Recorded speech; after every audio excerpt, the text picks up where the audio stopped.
Hello and welcome dear student. कल हमने exercise के क्वेश्चन किए थे, लेकिन उसमें कुछ मेथड आ गया था जिसमें एक्लॉन मैट्रिक्स लगता है। तो कुछ एचलॉन मैट्रिक्स भी पढ़ते हैं, कुछ एक्लॉन मेथड भी मैट्रिक्स भी पढ़ते हैं। तो मैं एक्लॉन मैट्रिक्स पढ़ूंगा। तो देखिए स्टूडेंट, एक्लॉन मैट्रिक्स क्या है।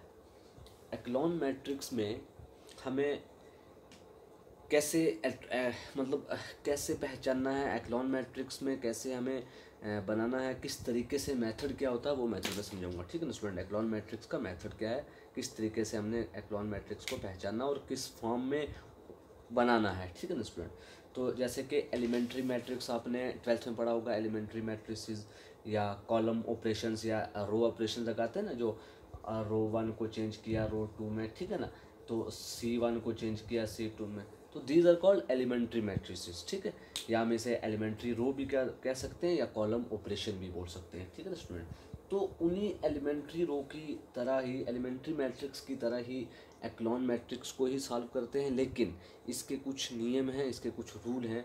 वो रूल क्या हैं कि अगर कि इसके रूल ये हैं कि उस मैट्रिक्स के अंदर, सपोज मैं एक मैट्रिक्स बनाने जा रहा हूँ इधर, आप लोग देखेंगे स्टूडेंट। सपोज मैट्रिक्स में ले लेता हूँ कुछ भी, किसी भी टाइप की ले लेता हूँ। सपोज ऐसे रख लेता हूँ 0 1 -2 4। ठीक है स्टूडेंट। 0 0 1 2 0 0 0 0। ठीक है स्टूडेंट। सपोज ये मैट्रिक्स, ठीक। अब एक्लॉन मैट्रिक्स ये कहती है कि उसके उस मैट्रिक्स में जो भी ज़ीरोज़ रो होगी, जो भी ज़ीरो रो होगी, ज़ीरो रो मतलब all rows of elements are zero, मतलब all elements of a row are zero. तो जो भी मतलब जिस अगर उस मैट्रिक्स के अंदर जो जो रो पूरी ज़ीरो आ जाए, मतलब पूरे जिस रो में पूरे एलिमेंट ज़ीरो आ जाए, उस रो को बोलते हैं रो ज़ीरो, मतलब zero matrix, sorry zero row. तो एक्लॉन मैट्रिक्स ये कहती है कि उस मैट्रिक्स के अंदर जो भी ज़ीरो रो होगी वो सबसे नीचे आएगी। कहाँ पर आएगी स्टूडेंट? सबसे नीचे। अगर सबसे पहले आ जाती है या मिडल में आ जाती है तो वो एक्लॉन फॉर्म नहीं होगी। तो एक्लॉन फॉर्म के लिए पहली शर्त ये है, पहला रूल ये है कि जो भी ज़ीरो मैट्रिक्स अगर होगी तो, नहीं तो ऐसा भी हो सकता है 3 ज़ीरो आ जाए, इधर 2 आ जाए, जो भी होगा, कहने का मतलब जो भी ज़ीरो रो होगी वो लवर आएगी in the non zero row के नीचे स्टूडेंट। ठीक है ना। तो वो एक एक्लॉन मैट्रिक्स की एक नियम ये है। दूसरा ये है कि जितने भी नंबर ऑफ़ ज़ीरोज़ हैं, जो भी number of zeros before the first non zero element, कि जो भी नॉन ज़ीरो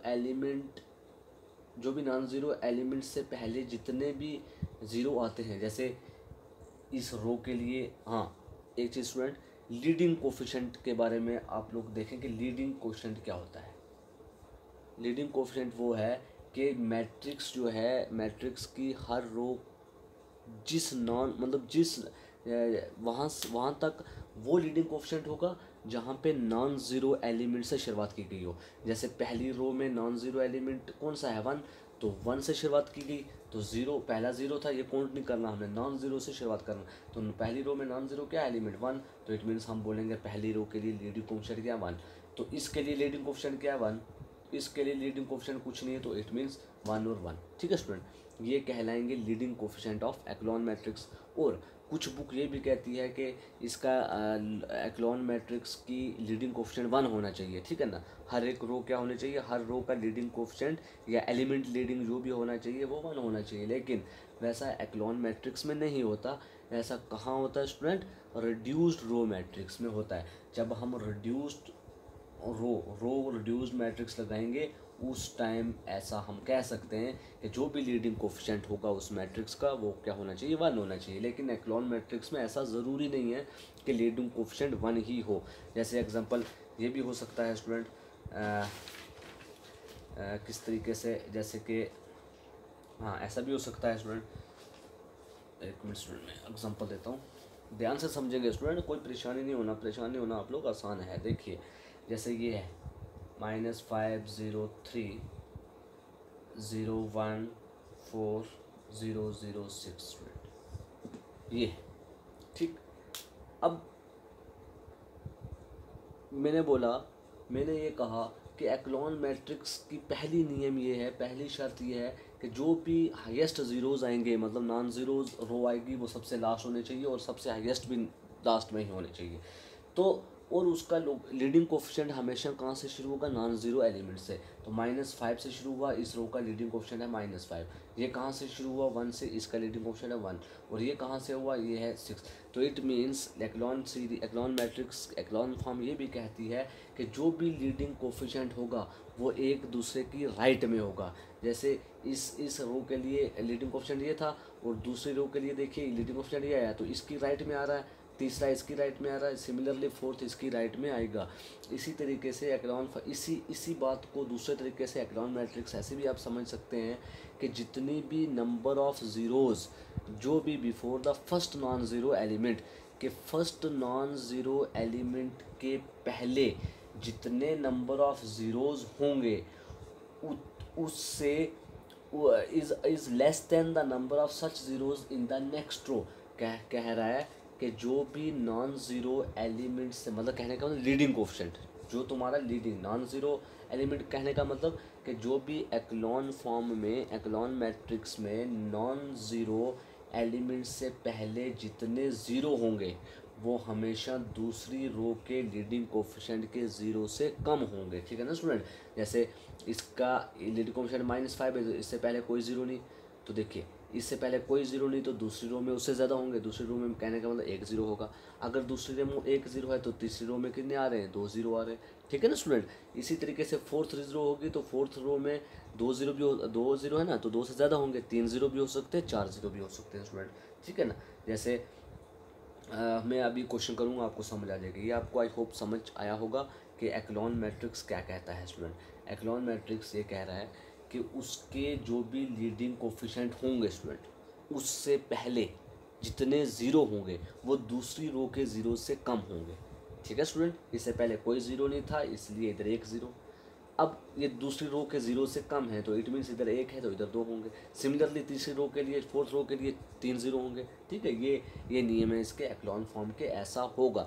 जब ऐसा आप बना लोगे किसी भी मैट्रिक्स को, जब इस तरीके से बना लोगे, फिर आप कह सकते हो कि these are in the form of echelon form. और एक्लॉन फॉर्म से ही आप लोग फिर उसकी मदद से ही आप लीनियर, इंडिपेंडेंट और डिपेंडेंट में फ़र्क बता सकते हो स्टूडेंट। आई होप आपको एक्लॉन मैट्रिक्स समझ आया होगा कि एक्लॉन मैट्रिक्स किस तरीके से किया जाता है स्टूडेंट। और एक चीज़ और कि ज़रूरी नहीं है स्टूडेंट, ऐसा भी हो सकता है लीडिंग कोफिशिएंट 1 हो, ऐसा भी हो सकता है लीडिंग कोफिशिएंट नॉन 2 हो। ठीक है ना। तो इस तरीके से भी हो सकता है ना। तो लेकिन एक एग्जांपल मैं और बताता हूँ, एक एग्जांपल एक्लॉन मैट्रिक्स के बारे में, फिर आपको शायद आई थिंक और ज़्यादा समझ आ जाएगा। जैसे क्योंकि कोई भी मैट्रिक्स होगी उसको सबसे पहले एक्लॉन फॉर्म बनाना है, तो एक्लॉन फॉर्म बनाने की शर्त क्या है वो मैं बताता हूँ कि मैंने बताई अभी, और मैं एक और एग्जांपल लेकर दोबारा से बता देता हूँ। जैसे ये है स्टूडेंट 0 1 0 4 0 0 1 2 0 0 0 0 स्टूडेंट। अब देखिए आप बोलोगे इसमें तो 1 ज़ीरो है, इसमें 2 ज़ीरो हैं, इधर भी 2 ज़ीरो हैं, इधर 2 हैं तो इधर 3 होने चाहिए, लेकिन ऐसा बिल्कुल भी नहीं। मैंने बोला कि एक्लॉन मैट्रिक्स ये कहता है कि जो भी तुम्हारा लीडिंग कोफिशिएंट होगा, मतलब नॉन ज़ीरो नंबर होगा, नॉन ज़ीरो एलिमेंट्स जो भी होगा, उससे पहले वाले ज़ीरो देखने हैं। तो इस रो के लिए लीडिंग कोफिशिएंट क्या था, 1। तो इसके पहले वाले एलिमेंट, इससे पहले कितने ज़ीरो हैं, 1। तो इट मीन्स अगर इससे पहले 1 है तो दूसरी रो में 2 होने चाहिए, तो 2 हैं। तो अगर इधर 2 हैं तो तीसरी रो में 3 होने चाहिए, 3 से ज़्यादा भी हो सकते हैं, तो 3 नहीं है 4 हैं बल्कि। ठीक है ना स्टूडेंट। तो ये क्या होगी, मैट्रिक्स एक्लॉन मैट्रिक्स ही कहलाएगी। और फर्स्ट रूल ये मैंने बताया था कि जो भी नॉन ज़ीरो रो होगी, जो भी ज़ीरो रो होगी वो हमेशा नॉन ज़ीरो के नीचे ही आएगी। तो देखो ज़ीरो रो सारी सबके नीचे आ रही, तो ऐसी फॉर्म को हम बोलते हैं एक्लॉन फॉर्म। अगर ऐसी फॉर्म नहीं है तो ऐसी फॉर्म बनाने की कोशिश करेंगे। जब ऐसी फॉर्म बन जाएगी तो फिर आप उससे आराम से लीनियर डिपेंडेंट और लीनियर इंडिपेंडेंट बता सकते हो। लेकिन ऐसे बनाने के लिए आपको किसका यूज़ करना पड़ेगा, एलिमेंट्री मैट्रिक्स का यूज़ करना पड़ेगा। और अब आपको समझ आया ना कि कैसी फॉर्म बनानी है। जब ये आपके दिमाग में होगा ना जब ये नक्शा आपके दिमाग में होगा कि ऐसा बनाना है, या तो पहला एलिमेंट 0 बना दो, दूसरे में 2 0, या तीसरे में, या आपकी मर्ज़ी है इसको नहीं बनाओ, इधर से शुरू कर दो 0 0 बनाना, ठीक है ना, आपकी मर्ज़ी है, ठीक है। तो वो अब ये आपको आई होप समझ आया होगा। तो अब देखिए स्टूडेंट, मैं एक्सरसाइज के क्वेश्चन पे चलता हूँ। एक्सरसाइज का क्वेश्चन तुम्हें कहता है स्टूडेंट, कहता है क्वेश्चन नंबर 2 का, मैंने आपको कल क्वेश्चन नंबर 2 का स्टूडेंट पहला पार्ट करवाया था, लेकिन दूसरा पार्ट कहता है वो 3 वेक्टर थे, उसको हम एक्लॉन फॉर्म में किस तरीके से करते हैं स्टूडेंट। तो दूसरा पार्ट कहता है, क्वेश्चन क्या था, कह रहा था एग्जामाइन वेदर और not each of the following is a basis of R cube.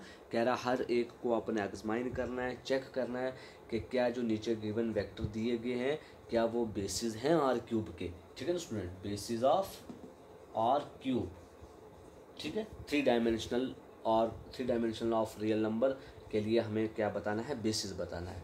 B part ये है, क्या दिया हुआ स्टूडेंट, ये वाला 1 1 1 और 1 2 3 और 2 -1 1 स्टूडेंट, ये वेक्टर दिए गए हैं। कह रहा है कि ये चेक कीजिए, एक्समाइन कीजिए क्या ये बेसिस हैं किसके लिए, और 3 के लिए स्टूडेंट। तो इसको बेसिस बताने के लिए स्टूडेंट मैंने बोला था कल आपको कि इसको किस मेथड से करेंगे, एक्लॉन मैट्रिक्स की फॉर्म में। तो अभी मैंने एक्लॉन मैट्रिक्स समझा दिया आपको, तो इसको आप देखिए स्टूडेंट करेंगे कैसे। हम मान लेते हैं लेट, इसको कोई सेट का इसका नाम कुछ दे देते हैं, सेट ए मान लेते हैं, या सेट देखिए student, write the vector as row of matrix. A तो हम बाद में मान लेंगे इसको, पहले हम इसका सपोज बी मान लेते हैं, ठीक है। ये जो वेक्टर दिए गए हैं, जो भी एलिमेंट्स दिए गए, इसको मैं मान लेता हूँ बी स्टूडेंट, ठीक है। मैं सोल्यूशन करूँगा, लेट बी इक्वल, मान लेते हैं ये क्या है बी, और वो क्या है बी सेट किस तरीके के, इस तरीके के 1 1 1 1 2 3 2 -1 1 स्टूडेंट, ठीक है। मान लेते हैं बी ये सेट है तुम्हारा। तो this set of 3 vector form a basis of R cube if and only if the vectors are linear independent. अब आपको पता है बेसिस ऑफ आर क्यूब बताने के लिए, मतलब बेसिस बताने के लिए क्या बताना ज़रूरी है कि वो लीनियर इंडिपेंडेंट होने चाहिए। तो इट मीन्स हम यही प्रूफ करेंगे कि ये जो सेट है 3 वेक्टर्स का, 3 वेक्टर है ना 1 2 3, क्या ये सेट ऑफ 3 वेक्टर क्या जो हैं, क्या ये बेसिस बनाते हैं आर क्यूब का, इफ़ एंड ओनली इफ़। वो कब होगा, जब तुम्हारे क्या होंगे वेक्टर लीनियर इंडिपेंडेंट होंगे स्टूडेंट। तो सबसे पहले हम क्या कर लेते हैं, इसको मैट्रिक्स फॉर्म में बना लेंगे। हम लिखेंगे नाउ या लेट राइट द वेक्टर रो। तो ये जो वेक्टर हैं इनको हम वेक्टर एज अ रो बना लेंगे। तो मैं वही लिखने लगा हूँ, नाउ राइट द वेक्टर्स, कि ये जो वेक्टर हैं एज, इसको क्या बनाना है, रोज ऑफ मैट्रिक्स। इसको रोज ऑफ मैट्रिक्स में बना लो, मैट्रिक्स ए नाम रख लेते हैं स्टूडेंट, ठीक है ना, ये आपको दिख रहा है स्टूडेंट। हाँ, तो मैट्रिक्स ए बना लेते हैं। तो स्टूडेंट ये समझ आया ना आपको कि बी इस वेक्टर मतलब सेट ऑफ वेक्टर का नाम दे दिया मैंने बी। अब इसी सेट ऑफ वेक्टर को मैं as a row of matrix बनाता हूँ और उस मैट्रिक्स का नाम रख लेता हूँ ए स्टूडेंट, ठीक है। तो देखिए क्या बनेगी ए मैट्रिक्स तुम्हारे, that is A equal to बन जाएगा स्टूडेंट, जो पहला सेट ऑफ वेक्टर में जो पहला वेक्टर था उसके एलिमेंट क्या थे 1 1 1, और इनको रो मैट्रिक्स बनना है। और हमेशा याद रखें एक्लॉन मैट्रिक्स में हमेशा हम रो एलिमेंट्री ही लगाते हैं, कॉलम एलिमेंट्री या कॉलम ट्रांसफॉर्मेशन नहीं लगाएंगे स्टूडेंट, ठीक है ना। रो को ही इंटरचेंज या चेंज करेंगे या प्लस माइनस करेंगे, ठीक है, ऑलवेज रो, इसलिए इसको रो रिड्यूस्ड मैट्रिक्स भी कहते हैं। तो देखिए मान लेते हैं ए के लिए क्या था 1 1 1, क्योंकि पहला वेक्टर ये है स्टूडेंट।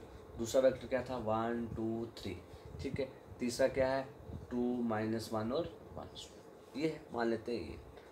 अब मैंने बोला आपको कि इसका आपने ज़रूरी नहीं है पहला ज़ीरो बने।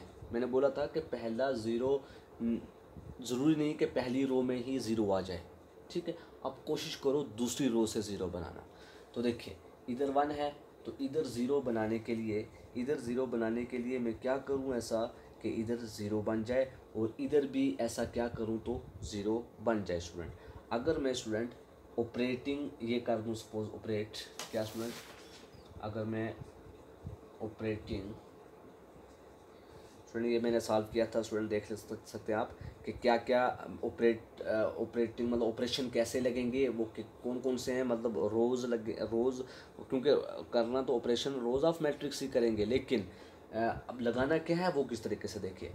अगर मैं ये कर दूं रो 2 को, क्योंकि रो 2 से ही शुरू कर रहा हूँ मैं स्टूडेंट, अगर मैं रो 2 को क्या करूँ, रो 2 से रो माइनस कर दूँ, रो 2 से रो माइनस कर दूँ, मतलब 1 माइनस 1 ज़ीरो हो जाएगा, इधर ज़ीरो। रो 2 को रो 2 से रो माइनस कर 1 कर दूँ, और रो 3 को क्या करूँ, रो 3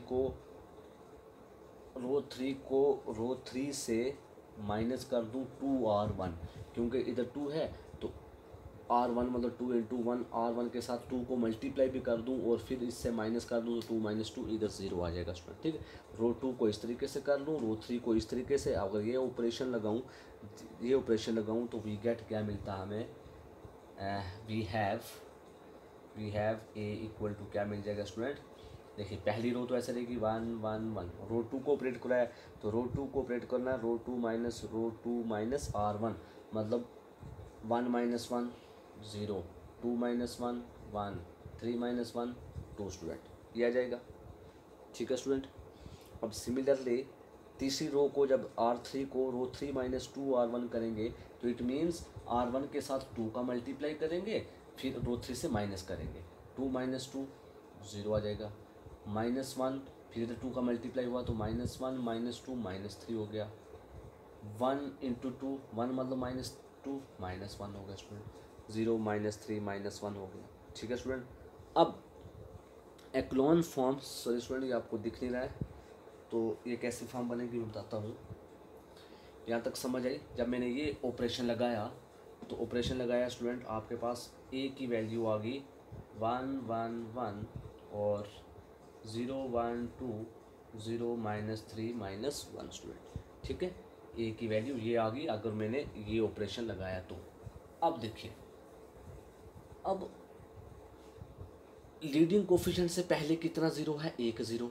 अगर इधर एक ज़ीरो से शुरू हो गया इट मीन्स नेक्स्ट रो में 2 ज़ीरो होने चाहिए, तो नेक्स्ट रो में अभी एक ही ज़ीरो है तो दूसरा ज़ीरो लाना बकाया है स्टूडेंट।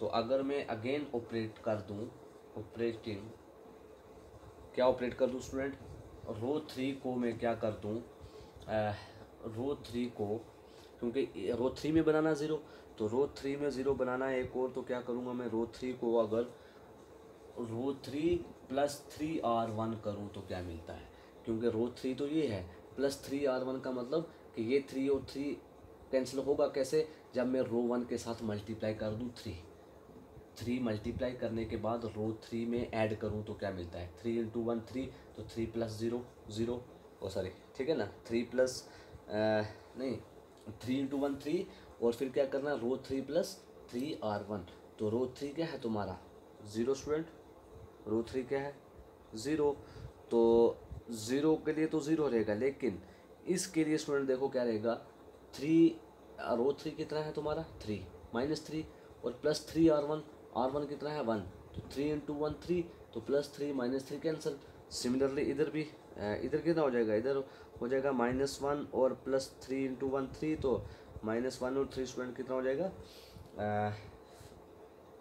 रो 3 प्लस 3R1 करेंगे तो कितना हो जाएगा, रो 3 है 5, तो सॉरी -1, तो -1 प्लस 3R1 कितना हो जाएगा -2 स्टूडेंट, कितना हो जाएगा -2, तो आपके पास आ जाएगा, जब मैं ये ऑपरेट करूँगा तो आपके पास आ जाएगा स्टूडेंट 1 1 1 और 0 1 2, और स्टूडेंट जब मैं इधर करूँ तो क्या आ जाएगा 0 0 और -2 स्टूडेंट। तो देखिए इधर एक रो में 0 था, दूसरे रो में 2 0 आ गए, तो इसी तरीके से 2 0 आएंगे, तो जब 2 0 आ जाए मतलब एक से ज़्यादा 0 आ जाए जब, तो वही तुम्हारी मैट्रिक्स फॉर्म बन गई। अब एक्लॉन फॉर्म बन गई तो हम कह सकते हैं कि all the three non zero, अब तीनों नॉन जीरो रोज है ना, ये भी नॉन जीरो है, ये भी नॉन जीरो है, ये भी नॉन जीरो है, तो तीनों नॉन जीरो रोज जो भी हैं इन एक्लॉन फॉर्म में वो लीनियर इंडिपेंडेंट होती हैं। अगर दो नॉन जीरो फॉर्म आती तो वो लीनियर डिपेंडेंट होती है।